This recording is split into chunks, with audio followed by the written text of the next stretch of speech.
Can you hear me? Wake up! Jacob! What? Where the fuck am I? It doesn't matter. Just get moving. My lab's up ahead. I'll explain there.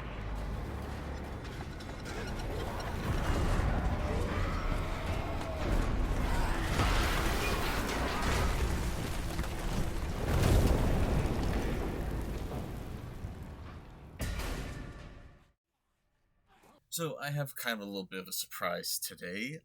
I'm able to actually get a review of a brand new type of game product out within like a week of when it released, which, I haven't been very good on that, but I just found myself in a situation where I can actually review the final piece of DLC for the Callisto Protocol within a week of it releasing, and so I jumped at the chance. And now, granted, I didn't do an hour play because it's only 2 hours long, and I didn't feel like showing you half of the game, so I just forwent a hour play.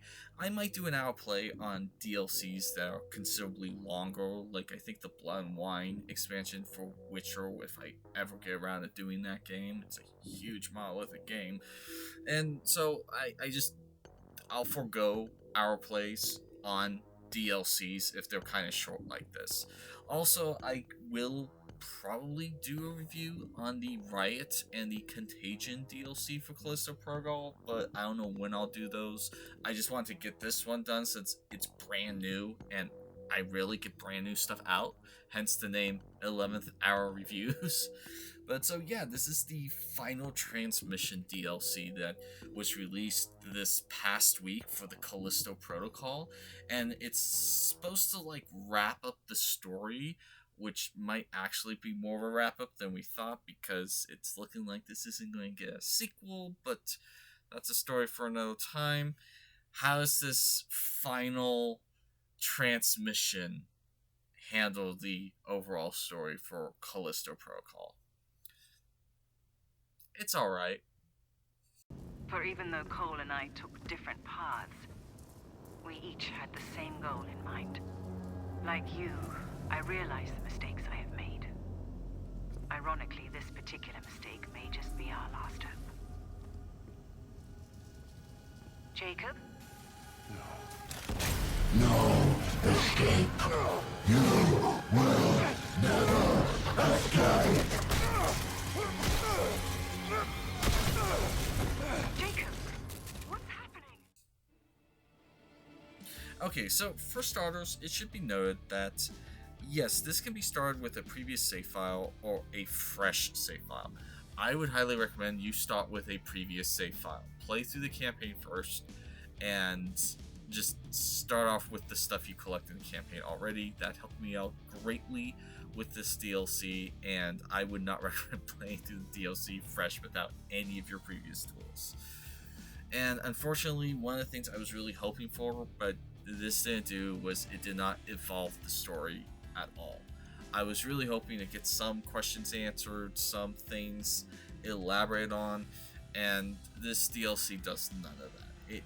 It actually asks more questions than you get answers to, which is unfortunate, and I was kind of hoping to get some elaboration, since one of my biggest criticisms of the main game was that they pushed like all of the main story elements and revelations and world building to like the last couple of chapters. If you want to see my review, I'll leave it for the first game. I'll leave it down the link down below. So the story doesn't really get evolved at all, and like in terms of the ending of this DLC, I won't spoil anything, but it does kind of feel like odd and cryptic. It's just like, okay, I don't get it.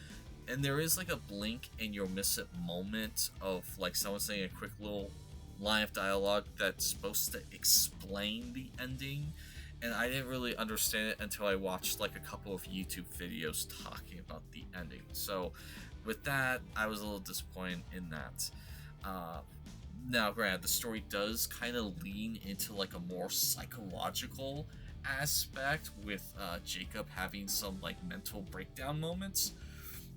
And those were cool, but I felt they could have elaborated on those a little bit better. I was getting some Evil Within vibes with some of those moments. Great series of games, by the way. If you haven't played those, you should. Now, one of my issues with the first game was that, like, every now and then you get, like, 2 routes instead of 1, because it's a very linear game, and the DLC is pretty linear as well.